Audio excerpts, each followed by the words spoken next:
장 마감한 이 시각 내일장 빌드업으로 이어갑니다. 오후 들어서 외국인 자금이 좀 유입되면서 지수가 어느 정도 버텨졌는데요. 내일장 수익을 내려면 어떤 종목에 주목해야 할까요? MBN골드 김태윤 매니저와 함께 알아볼게요.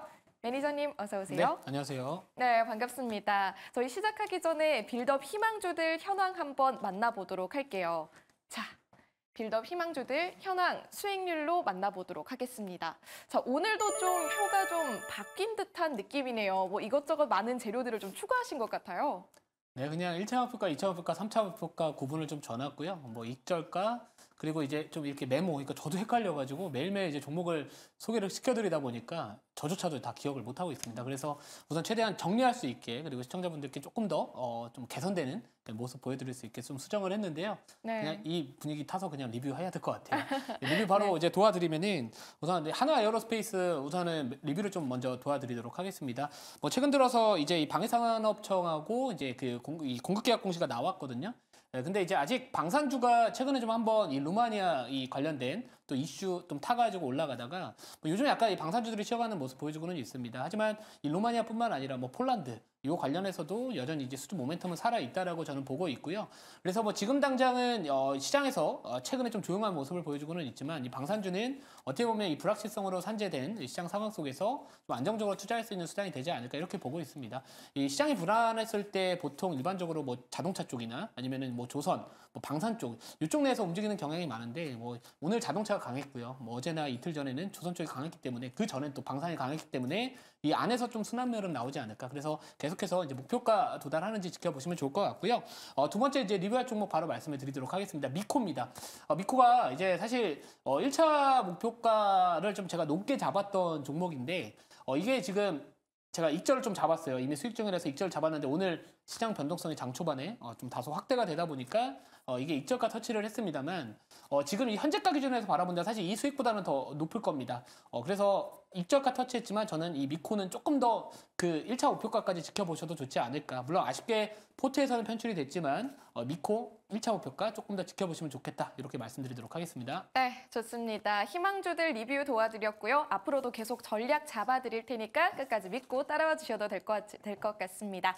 자, 그럼 오늘도 본격적으로 시장 재료들 확인해 보도록 할게요. 화면으로 시장 재료들 만나봅니다. 역시 해운이랑 조선 오늘 주도주였던 만큼 굉장히 크게 보이네요. 좀 전체적으로 흐름 어떻게 보셨을까요? 네, 뭐 요즘에 하락 종목수 계속 너무나도 많아가지고 특히나 이제 이 빌드업 코너에서 제가 추구하는 방식 자체가 뭐 이미 시장에서 너무 유명한 기업들보다는 여러 가지 이제 투자 아이디어를 공유하자라는 관점에서 소개를 시켜드리고 있는데 지금 시장이 사실 이런 시장하고 또 맞지 않아요. 왜냐면은 가는 종목, 시장에서 돈이 몰리는 종목에만 오히려 시장에 계속 수급이 쏠리는 상황이고요. 약간 이 소외주들, 틈새 종목들 같은 경우에는 최근에 시장에서 소외를 받고 있는 상황이지만 저는 그래도 계속해서 이 빌드업 코너는 유명한 종목뿐만 아니라 시장에서 관심받을 만한 종목들을 계속해서 저는 아이디어를 공유한다라는 차원에서 잘 참고해 보시면 좋을 것 같고요. 뭐 조선 쪽 최근에 워낙 이 며칠 연속 강하다 보니까 오늘 장 초반에 좋은 흐름들이 다소 시간이 지나면서 좀 꺾이는 모습 보여줬고요. 뭐 자동차 쪽도 괜찮았고 뭐 방산 쪽은 뭐 최근에 그러니까 약간 이 해운 쪽은 이 후티방군 쪽 관련된 이 지정학적 이슈 때문에 좀 올라갔다라고 보는데 저는 어차피 지금 올라가고 있는 섹터 순환매에서 그 자리에서 놀아야 된다라고 보고는 있습니다. 그래서 뭐 여러 가지 지금 불확실성으로 산재한 시장이기 때문에 해운 여전히 저는 좋다라고 보고 있고요. 뭐 조선 마찬가지, 방산 마찬가지 이 안에서만 움직여도 어느 정도 수익이 좀 얻지 않을까 이렇게 생각하고 마지막으로 오늘 장 후반부에 바이오 관련된 종목들이 뭐 예를 들어서 뭐 알테오젠, 리가켄 바이오, 뭐 ABL 바이오 바이오 종목들이 뭔가 낙폭을 키웠던 종목들도 오늘 시간이 지나면서 아랫골이 달린 종목들도 많이 나왔습니다. 자, 그래서 결국에는 이제 금리 인하에 대한 기대감이 올라오고 있다면 특히나 경기하고 무관하게 움직일 수 있는 바이오 섹터는 당분간 우리가 계속해서 주목을 해야 되는 업종이지 않을까. 저는 이렇게 오늘 시장을 정리해 보도록 하겠습니다. 네, 좋습니다. 전체적으로 시장 흐름 짚어주셨고요. 그럼 본격적으로 세 가지 재료 뽑아보도록 하겠습니다. 저희 화면 하단 통해서 빌드업 소식 전해드렸고요. 첫 번째 재료 바로 뽑아보겠습니다.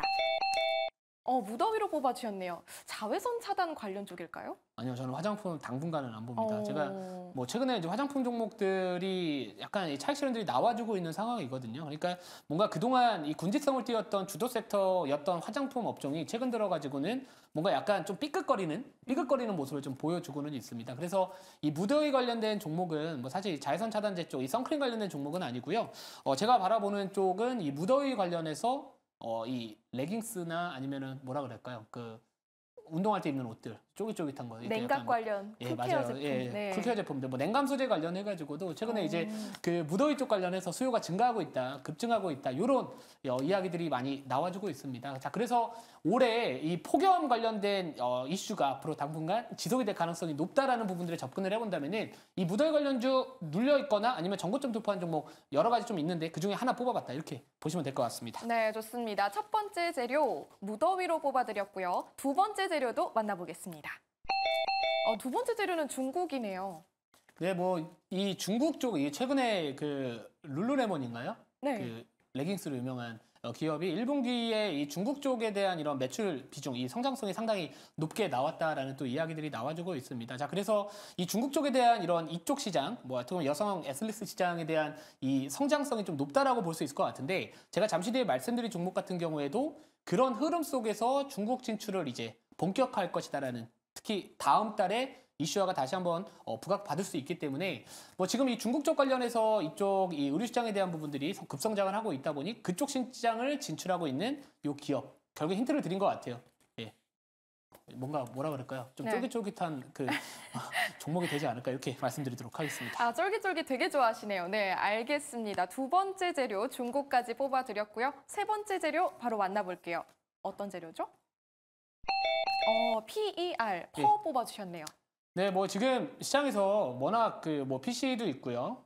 PC 이제 약간의 불확실성 요인들도 있고 또 미중 대선, 그러니까 미국 대선 토론회 또 시작을 하게 되고 또 여러 가지 좀 유럽의 정치적 불확실성. 그러니까 지금 뭐 국내외에 계속해서 이 불확실성이 많이 노출되어 있는 시장은 맞습니다. 자, 그래서 지금 이런 약간의 변동성이 또는 불확실성으로 가득 찬 시장이라면은 뭐 상대적으로 이제 올해 또는 내년의 실적 대비해서 좀 이 밸류에이션 부담이 없는 기업들이 그래도 지금 약간 트레이딩하기에 좀 부담이 없다라고 생각을 하고 있거든요. 근데 제가 잠시 뒤에 말씀드릴 종목 같은 경우에는 만약에 이제 중국 진출에 대한 이 효과가 실적에 내년 예산 실적에 정상적으로 반영이 된다면은 지금 어느 정도 이 퍼 자체가 내년 실적 기준으로 한 6배 정도에서 거래가 되고 있습니다. 그러면 퍼 자체도 뭐 아직까지 그렇게 높은 상황은 아니기 때문에 뭐 전반적으로 이슈에 대한 부분들뿐만 아니라 올해 또 엄청 덥다라고 하잖아요. 요즘에 지난주만 하더라도 막 35도 계속해서 더웠는데 제 종목이 아직 뜨겁지는 않아가지고 자, 아무튼 이런 종목들은 다시 한번 뜨거워질 가능성이 높지 않을까 이렇게 보고 있습니다. 네, 좋습니다. 세 번째 재료 퍼까지 만나봤습니다. 그럼 오늘의 빌드업 희망주 이쯤이면 나올 때가 됐죠? 어떤 종목인가요? 네, 종목명은 브랜드 X 코퍼레이션이라는 기업이고요.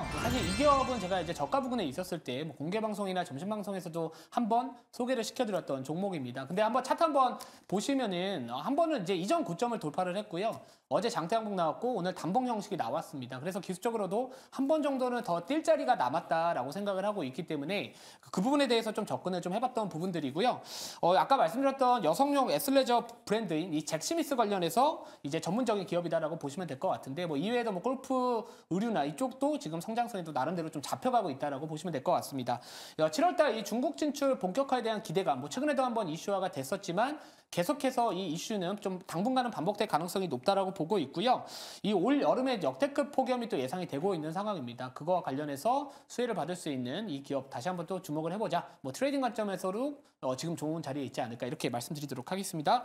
자, 그러면 이제 가격 전략 바로 말씀을 드리면은 가격 이 매수가는 시초가 매수고요. 목표가는 7,200원 그리고 손절가는 5,700원 말씀을 드리도록 하겠습니다. 네, 오늘의 빌드업 희망주 브랜드 X 코퍼레이션 제시해드렸고요. 가격 전략 참고해 보시길 바랍니다.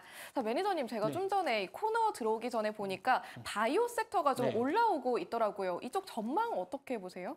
저는 그러니까 그것만 보시면 될 것 같아요. 이제 앞으로 시장에서 호재가 될 수 있는 부분들은 미국의 금리 인하에 대한 기대감이 올라왔을 때고요. 금리 인하를 하는 이유가 결국에 미국 경기 둔화라고 보거든요. 그러면 소비재보다는 이 금리 인하와 관련해서 수혜를 받을 수 있는 대표적인 업종 중에 하나가 바로 이 제약바이오 쪽이라고 볼 수 있을 것 같습니다. 자, 물론 뭐 신재생 쪽도 금리 인하 시기에 수혜를 받을 수 있는 업종이라고는 하지만 이 미국 대선 시즌을 앞두고 있기 때문에 약간의 정치적 불확실성에 대한 이 지속성, 이 정책 지속성에 대한 퀘스천 마크가 지금 있는 상황에서는 그래도 조금 더 바이오 섹터에 대한 관심도를 증가해야 되지 않을까 이렇게 보고 있고요. 그래서 오늘 준비를 했습니다. 네, 공개 방송 4시 20분에 그 바이오 쪽 관련해 가지고요. 뭐 최근에 이제 생물보안법 관련해서 이 국방안보 수권법인가요? 네, 요거 관련 NDAA 관련해서 이제 이 법안에 개정안에 포함되지 않았다라는 부분들 때문에 최근에 CDMO 관련된 기업들이 주가 조정이 나왔거든요. 하지만 저는 아직 끝나지 않았다라고 보고 있습니다. 관련된 자세한 투자 포인트 다시 한번 오늘 공개 방송에서 말씀드릴 테니까 잠시 후에 4시 20분 너튜브 김태형 검색을 하시면은 저를 만나 뵈실 수 있을 것 같습니다. 네, 저희 본방송 끝나고 잠시 후 4시 20분부터 너튜브에서 김태윤 매니저 검색하시면 방금 말씀하신 바이오 섹터 및 다른 종목들도 투자 전략 제시해 드릴 테니까요. 참고해 보시면 좋을 것 같습니다. 저희 오늘 여기서 인사드리도록 할게요. 오늘도 함께해 주신 김태윤 매니저님 고맙습니다.